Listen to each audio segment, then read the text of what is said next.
아주 열악한 환경 속이지만 부산의 현안을 냉철하게 비판하고 전달해드리기 위한 방송입니다.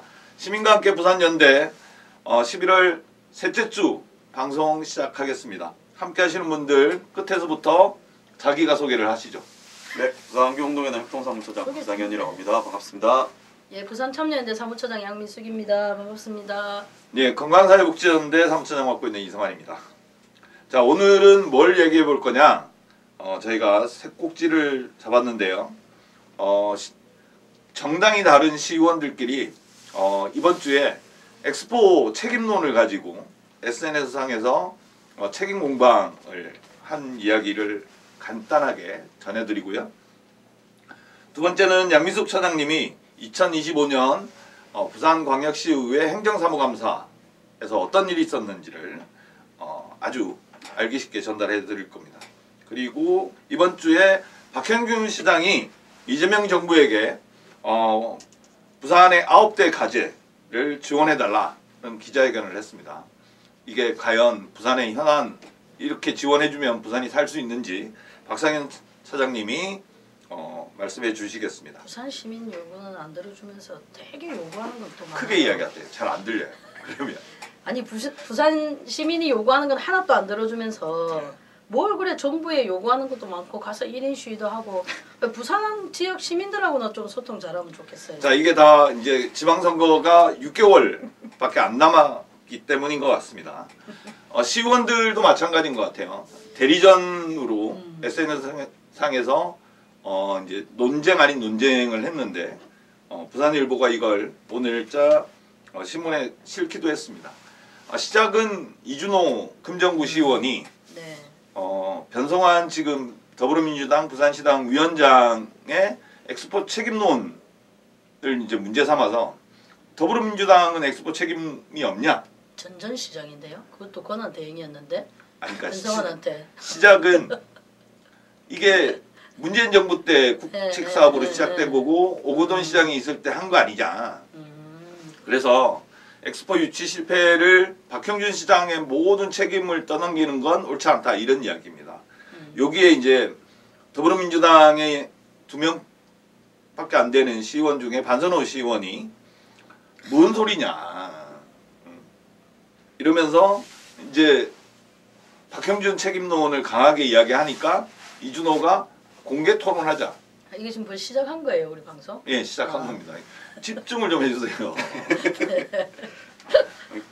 제가 보기에는 이제 지방선거 6개월밖에 안 남았게 느껴진다.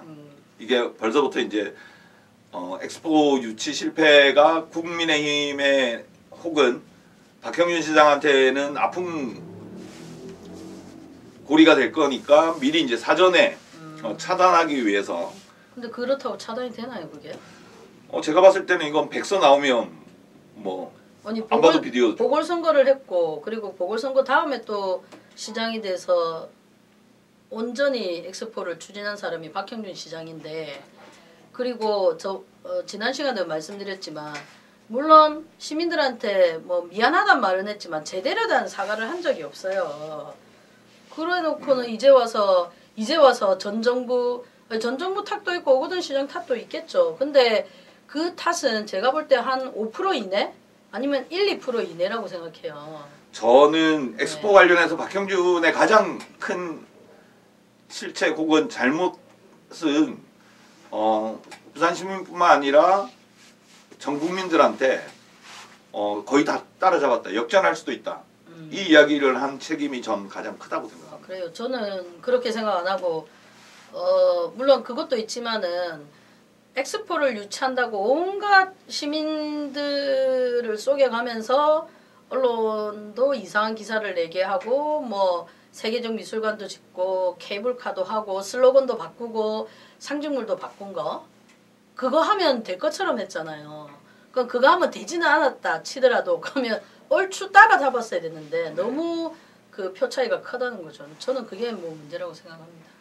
자, 계속 지켜보면 될 것 같습니다. 이런 그 지방선거가 얼마 안 남은 상황에서 부산에선 벌써 부산 시장 자리를 두고 치열하게 논쟁 혹은 책임론이 제기될 것 같습니다. 끝나기 전에 근데 엑스포를 하면 시민들한테 좋을지 부산시에 좋을지를 아무도 알려주질 않아요. 뭐 부산 참여연대를 비롯해서 시민사회도 마찬가지고 얼마 전에 끝난 오사카에서는 시민들이 지금도 여전히 비판하는 분위기거든요.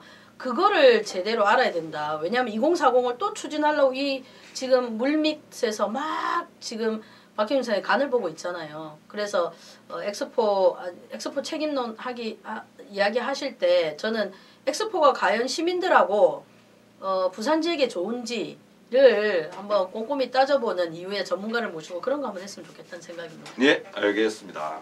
자, 엑스포 책임 논쟁은 여기서 정리를 하고요. 자, 이제 행정사무감사 이야기를 좀 해주시죠. 네, 11월 4일부터 11월 18일까지 진행됐습니다. 뭐 아시는 것처럼 한 해에 부산시 그리고 부산시 산하기관들이 살림을 어떻게 살았는지 어떤 정책을 썼는지 무슨 문제가 없었는지 이런 것을 시의회가 들여다보는 겁니다. 그러니까 1년에 총 사업을 들여다보기 때문에 되게 방대하고 사실은 의정활동의 꽃이라고 할 수 있습니다. 그래서 여기에 뭐 지난 시간에도 말씀드렸지만 시민사회가 57개의 의제를 이건 꼭 달아달라는 의제를 발표하기도 했었고 의장단과 간담회도 했었죠. 그래서 이제 18일 지난주 이번 주 화요일 날 끝났는데 그 내용을 한번 살펴보면 일단 그럼 부산시랑 공공기관이 어떻게 대응했었냐를 좀 살펴보면 이게 매년 되풀이 되거든요. 어떤 게 되풀이 되냐면 자료가 늘 부실해요. 자료가 통일적이질 않아요. 그리고 심지어 거짓 자료도 있어요. 부산시가 그렇죠. 부산시도 마찬가지고 공공기관도 마찬가지고 그런데 계속 문제 제기를 하는데 올해도 무슨 문제를 제기하면 작년에도 제가 똑같이 말씀드렸죠. 이러는 거예요. 의원들이. 그러면 그렇게 똑같이 말씀을 드릴 게 아니라 뭐 재감사를 한다든지 뭐 심각하게 페널티를 준다든지 이런 게 좀 필요하지 않을까 싶고요. 그 다음에 정말로 부실한 답변들이 많습니다. 물론 국장이나 공공기관장이 모든 의제와 모든 내용을 다 답할 수는 없어요. 근데 우리가 볼 때 저 정도도 기관장이나 국장이 모른다고 하는 것도 전부 다 이러고 있어요. 이게 뭐 하는 거 아십니까? 뒤에 있는 과장, 팀장, 주무관들을 부르는 거예요. 그러면 이제 그분들은 그 많은 부서의 많은 분들이 자기 질문이 언제 나올지 몰라서 다 대기하고 있어요. 그러면 시민사회 입장에서 시민의 입장에서 볼 때는 그 행정 낭비죠. 전부 다 그 답변에 그 질문에 답변하기 위해서 모든 그 부서의 그 공무원들이 나와서 다 대기하고 있는 거예요. 아니 지금 양 처장님은 부산시가 자료도 부실하다. 네, 답변도 제대로 못한다 이야기만 하시면 그러면 시의회는 행정사무감사를 제대로 준비해서 제대로 했냐 이야기처럼 들릴 수도 있으니까. 네, 아니 이제 시의회도 물론 문제가 있지만 그럼에도 불구하고 행정사무감사에 대한 부담이 있어요. 시의원들도. 그래서 이번에 보면 감시와 견제를 잘하면서 질타를 많이 한 거 있어요. 그리고 제대로 뼈아픈 질문도 하고. 근데 문제는 뭐냐면 앞서 말씀드린 것처럼 반복돼서 나타나는 것을 올해도 지적했고 작년에도 지적했고 제가 볼 때 내년에 또 지적할 것 같은 거예요. 그러면 그건 오히려 시의회가 잘못한 거죠. 그렇죠. 왜냐하면 딱히 법이 없고 그러면 이런 것을 어떻게 할 것인지에 대해서 시의회 내부의 논의와 좀 합의가 있어야 되는데 그렇진 않은 것 같아요. 그래서 사실은 예를 들어서 경제진흥원에 500명 정도의 직원이 있는데 반 이상이 비정규직이래요. 근데 경제진흥원 하면 어떻게 들립니까? 부산의 경제를 활성화하고 경기를 북돋우는 이런 기관으로 맞잖아요. 네. 그런데 청년 산업에 1,500억의 예산 중에 800억 원을 썼어요. 근데 그 청년 사업, 산업이 아니고 청년 사업 중에 특별히 청년 문화에 800억 원의 돈을 쓴 거예요. 문화에만? 예. 그러니까 이제 물론 딱 문화만 관련된 게 아니고 뭐 다른 것도 관계돼 있지만 일단 청년에 그리고 대부분의 청년 사업 중에 문화에 800억 원을 쓴 거예요. 그런데 지금 보세요. 얼마 전에 MBC에서도 청년을 수출하는 도시 부산 이런 것도 있었잖아요. 비정규직, 공공기관이 비정규직은 반 이상이고 해야 될 일은 안 하고 그런 걸 하고 있는 거예요. 그래 그런 거에 대해 따끔한 질타는 했는데 그게 오랜만에 질타가 아니라는 거예요. 그러니까 그런 일이 벌어졌을 때 어떻게 하느냐. 제가 생각할 때는 뭐 재감사도 중요하지만 예산을 다 깎아버리는 거예요. 예산을 안 주면 되잖아요. 그래서 그렇게 쓸데없다고 생각하는 일에 예산을 안 주면 되는데 그걸 못 한다는 거예요.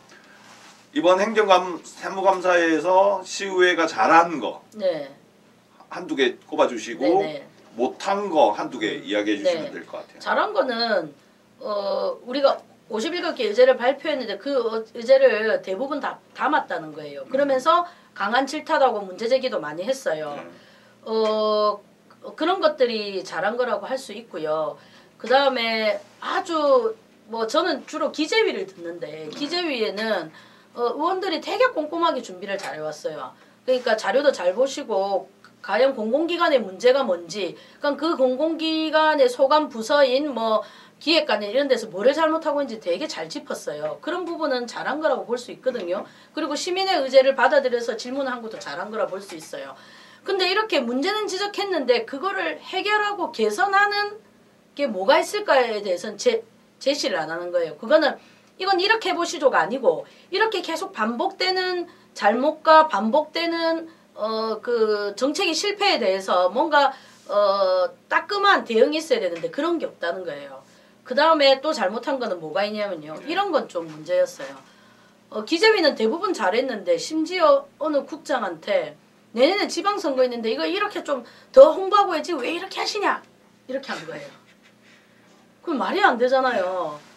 내년에 지방선거하고 부산시 공무원이 무슨 상관이 있어요. 내년에 시장님도 출마하신다는데 지금 이거를 이렇게 그냥 있으면 되냐. 더 언론을 이용해서 더 홍보도 하고 좀 하시라. 다수당의 행포인가요? 몰라요. 그렇게 했는데 그게 이제 동남권 투자은행, 동남권 투자공사 뭐 이 두 개의 논란 때문에 그런 거고요. 근데 똑같은 일이 다른 상임위에서 뭐라고 했냐면 왜 산업은행 유치를 강력하게 부산시가 안 하시냐, 국장님 왜 안 하시냐를 무려 5분 이상 같은 질문을 같은 국장한테 계속 하는 거예요. 그것도 뭐하고 관계돼 있습니까? 내년에 지방선거에 공약하고 관계 있는 거죠. 이런 부분은 행정사무감사랑 전혀 관계없는 거예요. 맞지 않습니까? 그런 부분이 좀 문제였던 것 같고요. 그 다음에 말씀드린 대로 또 어떤 것들이 있냐면 이게 잘못한 뭐 두 가지는 했지만 한 가지 더는 약간 그래도 이게 공개되고 또 시의원이니까 부산 시민의 대표잖아요. 근데 선택하는 단어들 그리고 질의하는 그 내용들이 수준이 좀 이제 용어나 이런 것들이 떨어지는 게 있는 거예요. 많이 떨어지죠. 예, 뭐 그럴 수도 있습니다만. 부끄럽더라고요. 그런 뭐 부산의료원 사태나 아니면 자기가 언론이나 시민사회로부터 비판을 받았던 지점에 대해서 행정사무감사기관에 그걸 해명한다든지 아니면 나는 그것 때문에 더 강하게 할게. 이거는 사실 행정사무감사의 본기능하고 관계없죠. 그런 부분은 좀 문제가 있었다고 보여집니다. 그래서 저는 한마디로 딱 정리할 수 있을 것 같아요. 저는 솔직히 그 복지환경위원회를 행정사무감사 모니터링을 하는데 되게 짜증스러운 일입니다. 되게 곤욕스럽게 느껴지는 일 중에 하나인데 지금 부산에 47명의 시의원이 있는데 2명을 빼고는 다 한쪽 당입니다. 그러니까 시의회가 제대로 견제 기능을 할 수 없음을 매년 반복되는 행정사무감사를 통해서 확인하는 일이 내년 지방선거에서는 좀 바꿔줬으면 좋겠다. 이야기만 드리고 2025년 부산시 시의회 행정사무감사 이야기는 여기서 정리하도록 하겠습니다. 자, 이제 박형준 시장의 부대과제에 대해서 이거 정부에 요구한 기사가 그렇게 뽑혀요. 네. 부대과제. 네. 예. 그리고 무슨 뭐 세미나도 했다면서요. 뭐.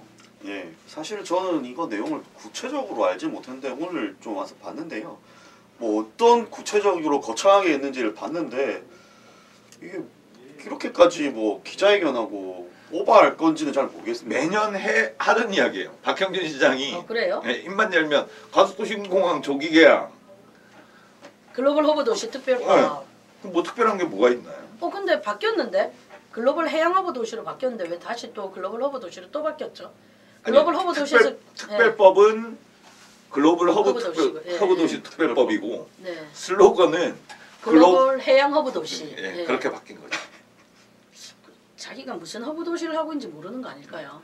자 어쨌든 박 차장님이 일단은 뭐 9가지 일단은 다 호명하고 일단은 코멘트하도록 하겠습니다. 1번 가덕도 신공항 조속건설, 2번 글로벌 허브 도시 특별법 아까 약간 논란이 좀 있는 것 같고, 산업은행 이전, 그리고 4번째 HMM 본사 유치, 그리고 해수부 기능 강화 및 해양 공공기관 이전, 그리고 6번 스마트 항만 반도체 인프라 북구강로 선도도시 기반 구축, 그리고 국제해운거래소 부산 설립, 그리고 회사 전문법원 부산 개원, 그리고 마지막으로 유엔 해양총회 부산 개최 이렇게 얘기를 했는데요. 2040 에스프는 없네요. 없는데 뭐 어쨌든 되게 크게 나왔는데 맨날 했던 내용들의 재반복이고 이걸 굳이 또 국회 가가지고 해달라고 하는 게 좀 웃겼습니다. 약간 좀 요즘 시대 밈으로 좀 설명을 하면은 축구 보세요 요새? 대한민국 축구. TV를 잘 안 봅니다. 대한민국 축구 그 인기 없잖아요. 네, 홍명보 감독이 그 조롱하는 말로 흔히 해조 축구라고 하거든요. 해조? 손흥민은 해조, 이강인 해조 뭐 이렇게 하는데 박형준 시장에 딱 사람들은 젊은 사람들이 아니 그러니까 박형준의 딱 국회 가서 하는 태도가 대통령님 해조 약간 이런 수준에 지나지 않는 것 별명이 같고요. 너무 박해조. 우리는 뽕향준 시장이라 부르거든요. 뽕피도 반대 대책에서는. 아니 근데 대통령이 해외 순방 나가 있는 사이에 국회 가서 이렇게 9개나 해달라고 하는 거 좀 제가 봤을 때는 국민의힘들 모여서 한 거 아닙니까? 그렇죠. 네. 예. 아니, 그래서 하나씩 조금 보면은 이걸 1번 하나씩 봐야 되겠습니까? 9개를. 9개인데 그 좀 약간 좀 웃긴 것들이 있는데 이게 굳이 이렇게 뉴스에 나오는지도 좀 잘 이해는 안 갔는데 가덕도 신공항 조속건설이라든지 글로벌 허브도시 특별법 같은 경우에는 산업은행 산업은행 이전 정권에서 다 했던 사업인데 왜 지금 정부에서 그렇게 아니 이전 정권에서 잘했으면 여기 들어갈 이유가 없었는데 자기도 이전 정권하고 같은 정당 사람이에요. 근데 저그 정권에서 못한 걸 왜 또 이 정권에 들고 나와서 하는 거예요? 말씀해 보세요. 말씀해 보세요. 그러니까 변명 혹은 책임 떠넘기기 뭐 이런 거죠. 아니 현대건설이 이거 사업 안 하겠다고 할 때도 뭐 했어요? 아무것도 못 했잖아요. 이전 정권은 못 했고 박형준도 아무것도 못 했어요. 그러니까 글로벌 허브 도시 특별법은 발의는 돼 있는데 국회 의석의 다수를 점하고 있는 더불어민주당이 통과 안 시켜줘서 못 하는 거다. 이런 거고요. 그럼 협상을 해야죠. 근데 민주당하고 협상을 할 준비와 자세가 국민의힘과 이전 정권이 했었냐고요. 그런 걸 안 했어요. 모든 법은 협상을 해야 돼요. 안 그렇습니까? 그리고 사실 가덕도 신공항 조속건설에서는 박형준 시장이 책임이 꽤 큰 게 이게 조속공 2029년으로 땡겨지게 된 게 내가 엑스포 유치하겠다고 그랬는데 그랬죠. 자기 본인이 책임을 져야 될 건데 왜 맞아요. 네. 본인 책임을 안 지고 항상 그렇게 그냥 해달라고 자꾸 요구하는 거는 좀 약간 유체이탈의 해조의 그게 아닌가. 역시나 아까 전에 얘기했지만 역시 지방선거 다 가까이 온 것 같다라는 생각이 아니 근데 듭니다. 동남권 투자공사를 한다고 했잖아요. 정부에서. 그러면 또 뭐라고 하냐면 부산시에서는 동남권 투자은행을 해야 된다 하고 있거든요. 그런데 또 여기 갑자기 산업은행을 이전해달라는 거예요. 그럼 동남권 투자은행하고 산업은행을 다 유치하겠단 말인가요? 이게 말이 안 되잖아요. 뭐 제가 봤을 땐 다 말이 안 돼요. 아, HMM 본사는 유치와 해수부 기능 강화는 지금 하고 있죠. 아니 더불어민주당의 공약이고 이재명 대통령의 공약이잖아요. 북구 강도 인프라 북구항로도 구축도 마찬가지고. 예 맞아요. 근데 거기는 자기는 심지어 이재명 후보일 때 부산에 왔을 때 연단도 안 하고 중간에 나왔잖아요. 깽판을 쳐놓고는 오히려 지금 와서는 HMM 본사를 비롯한 해운사 본사를 다 부산으로 이전시켜달라. 뭐 떼쓰는 거죠. 숟가락 얹는 거죠. 숟가락 얹는 거. 아니 뭐 이거는. 때를 쓰고 해달라고 할 수 있는데 해달라고 하면은 그거에 대한 비전과 이런 것들을 잘 가져서 해달라고 해야 되는데 그냥 해주세요. 본인 책임도 안 졌던 부분들이 굉장히 많은데도 불구하고 이렇게 해서 그냥 이걸 왜 자꾸 크게 언론에서 띄워주는지 잘 이해는 잘 안 갑니다. 언론하고 친언론 저기잖아요. 프렌들리 언론이잖아요. 네, 그래서 그렇습니다. 그리고 유엔 해양총회는 요건 해수부가 올해 6월달에 유치하겠다는 이야기를 했더라고요. 네. 이것도 또한 이제 특별한 게 해수부에 없다니까요. 예, 네. 숟가락을 얻는 건데 마치 뭔가 9개라면 이것도 무슨 9개 뭐가 있지 않을까 하는 그 이상한 생각도 들기는 드는데 참 물론 되면 좋겠지만 그런 거예요. 너무 좋은 것을 다 부산에만 갖다 주세요. 부산이 다 할게요 하면 그거를 다른 도시나 그럼 다른 도시의 국회의원들이 그걸 어떻게 다 받아들이냐고요. 그럼 부산은 뭐 하는데 그러면? 너네는 뭘 할 건데? 그 다른 데 위해서 뭐 해주냐고요. 그러면 그런 상대가 있는 거고 협의를 해야 되는 건데 애들 마냥 떼쓰고 아니면 제가 볼 땐 그런 것 같아요. 우리가 해달라고 했는데 안 해줬어. 그럼 이건 우리 책임이 아니고 이 정권 탓이야. 이렇게 하기 위해서 하는 좀 이상한 꼼수 요구안 아닐까? 해줘. 아니 그러니까 해조를 해줄 수 있는데 그리고 여러 번 유엔이라든지 뭐 국제 작년에도 국제 지질과학 총회도 했고요. 올해 뭐 OOC라고 아웃오션 컨퍼런스도 했고 내년에 유네스코 같은 것도 하는데 유치해 왔으면은 글로벌 허브 특별도시 한다고 하면은 좀 규범들을 좀 지켜고 뭔가 앞서가는 모습들을 보여줘야 되는데 그냥 유치해서 그냥 우리 했습니다. 좀 뭐 생색내기 하려고 하는 뭐 국제 지질 학회를 가지고 해서 막 대대적으로 하고 상도 받았거든요. 근데 국가 지질공원을 지금 훼손하겠다는 거예요. 반대로 할까 그게 더 두렵습니다. 자, 정리해 주시죠.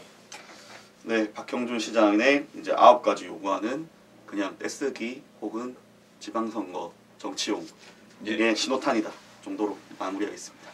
자, 저희가 본 이번 그 11월 셋째 주 한 주도 부산시와 부산의 정치권은 여전히 재미없는 지루한 책임 논쟁만 벌리고 있다. 이렇게 정리할 수 있을 것 같습니다. 자, 오늘 방송은 여기서 마무리하고요. 11월 넷째 주 방송으로 다시 찾아오도록 하겠습니다. 수고하셨습니다. 수고하셨습니다.